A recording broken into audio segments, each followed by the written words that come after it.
Hello students, आज हम software engineering के बहुत ही इंपॉर्टेंट टॉपिक को कवर करेंगे, दैट इज़ फिजिबिलिटी स्टडी। सो अब तक हमने सॉफ्टवेयर बनाना और उसे टेस्ट करना सीख लिया, लेकिन क्या हर आइडिया को सॉफ्टवेयर में कन्वर्ट करना पॉसिबल होता है? नहीं होता। इसलिए डेवलपमेंट शुरू करने से पहले हम चेक करते हैं कि क्या प्रोजेक्ट हमारा फिजिबल है या नहीं, और इसी प्रोसेस को हम कहते हैं फिजिबिलिटी स्टडी।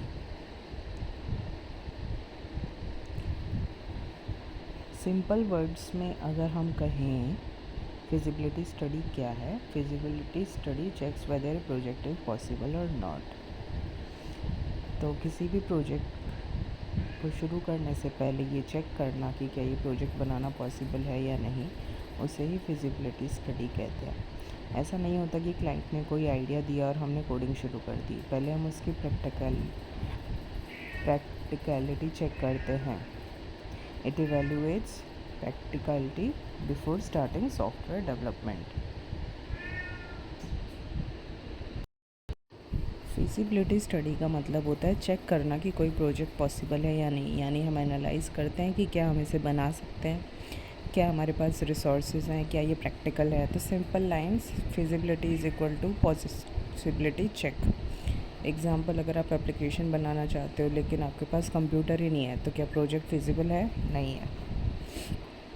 तो फिजिबिलिटी स्टडी एक प्रोसेस है जिसे हम प्रोजेक्ट की प्रैक्टिकलिटी एवेल्यूएट करते हैं, यानी हम डिसाइड करते हैं कि प्रोजेक्ट शुरू करना सही है या नहीं। ये डेवलपमेंट से पहले किया जाता है। अगर फिजिबिलिटी सही नहीं है तो प्रोजेक्ट स्टार्ट ही नहीं किया जाएगा। इससे टाइम और मनी दोनों बचते हैं। अब सवाल आता है कि फिजिबिलिटी स्टडी ज़रूरी क्यों है। सबसे पहला है रिस्क अवॉइड करने के लिए। अगर प्रोजेक्ट फेल होने वाला है तो पहले ही पता चल जाएगा।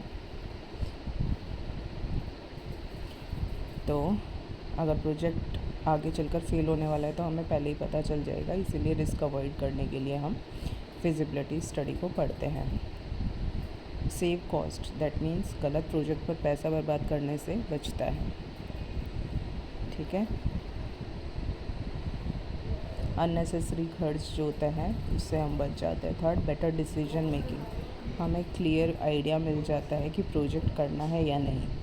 एग्ज़ाम्पल, अगर प्रोजेक्ट कॉस्ट बहुत ज़्यादा है और प्रॉफिट कम है तो सॉफ्टवेयर रिजेक्ट हो जाएगा, और इसलिए फिजिबिलिटी बहुत इम्पॉर्टेंट है। Next is types of feasibility. जब हम फिजिबिलिटी चेक करते हैं तो हम 5 अलग अलग एंगल से प्रोजेक्ट को देखते हैं। First is technical feasibility, second is economical feasibility, और then operational feasibility, schedule feasibility and legal feasibility. अब हम इन फिजिबिलिटी के टाइप्स को एक एक करके डिटेल में समझेंगे। सबसे पहले आता है हमारा टेक्निकल फिजिबिलिटी। यहाँ पे हम चेक करते हैं कि हमारे पास ज़रूरी टेक्नोलॉजी और रिसोर्सेज अवेलेबल हैं या नहीं है। ठीक है। एग्ज़ाम्पल, अगर हम एक AI बेस्ड एप्लीकेशन बनाना चाहते हैं तो क्या हमारे पास वो हाई एंड सर्वर और एक्सपर्ट डेवलपर्स हैं? तो हम ये चेक करेंगे टेक्निकल फिजिबिलिटी में।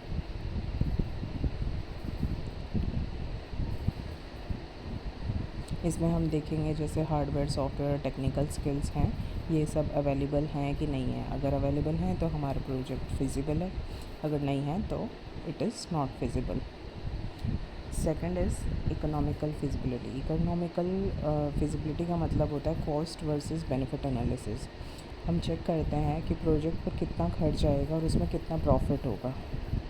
एग्ज़ाम्पल के लिए, अगर प्रोजेक्ट कॉस्ट हमारी 10 लाख है और प्रॉफिट हमारा 2 लाख ही है, तो ये जो प्रोजेक्ट है ये इकोनॉमिकली फिजिबल नहीं होगा। तो प्रॉफिट अगर ज़्यादा है कॉस्ट से तो प्रोजेक्ट फिजिबल है, अगर कॉस्ट कम पड़ रही है प्रॉफिट से, कॉस्ट बड़ी है प्रॉफिट से, तो ये नॉट फिजिबल होगा। ठीक है।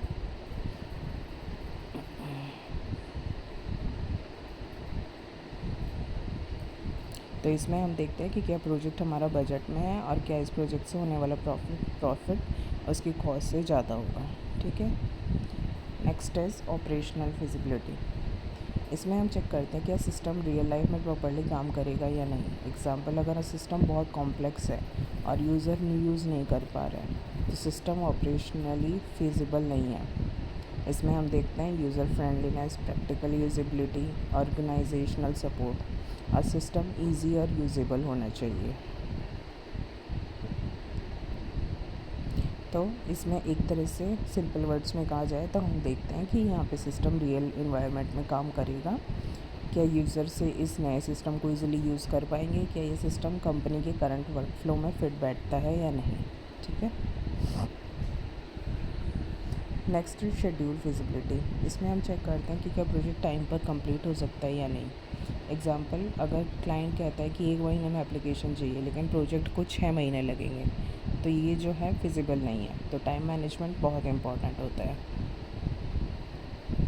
बिकॉज ऐसा कहा जाता है टाइम इज़ मनी। ठीक है। तो इसमें हम चेक करेंगे कि दिए गए डेडलाइन पर काम ख़त्म हो सकता है या नहीं। Next is legal feasibility. इसमें हम चेक करते हैं कि क्या प्रोजेक्ट किसी लॉ या रूल को वायलेट तो नहीं कर रहा है। एग्जाम्पल, अगर ऐप यूज़र डेटा मिसयूज़ कर रहा है तो ये लीगली फिजिबल नहीं है। हमें लॉज और रेगुलेशन फॉलो करने होते हैं।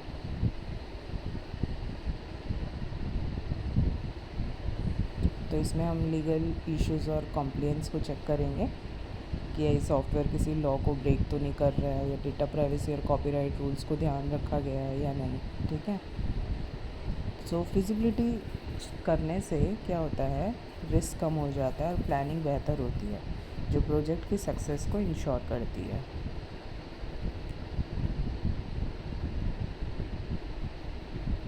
तो feasibility study is equal to smart planning. Example लेंगे, जैसे एक मोबाइल एप्लीकेशन बनाना चाहते हैं तो आपका केस 1 होगा कि आपके पास कोई बजट नहीं है, कोई डेवलपर नहीं है, आपके पास, सो ये नॉट फिजिबल होगा। केस 2 में अगर आपके पास प्रॉपर बजट है, स्किल टीम है तो प्रोजेक्ट फिजिबल है। तो इसलिए फिजिबिलिटी डिसाइड करती है कि प्रोजेक्ट स्टार्ट करना चाहिए या नहीं।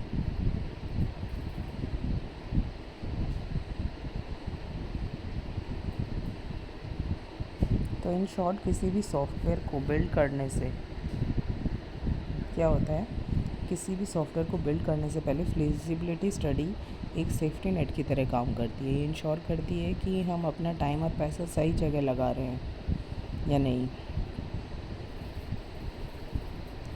तो फिजिबिलिटी स्टडी हमेशा SDLC की शुरुआत में होती है और इसके मेन गोल डिसीजन मेकिंग है। इसके 5 टाइप्स हमने करे हैं आज: technical, economical, operational, schedule, legal. ठीक है। तो इनको याद रखें। नेक्स्ट क्लास में हम सॉफ्टवेयर डिज़ाइन पढ़ेंगे। अगर आपको कोई डाउट है तो आप कमेंट्स में पूछ सकते हैं।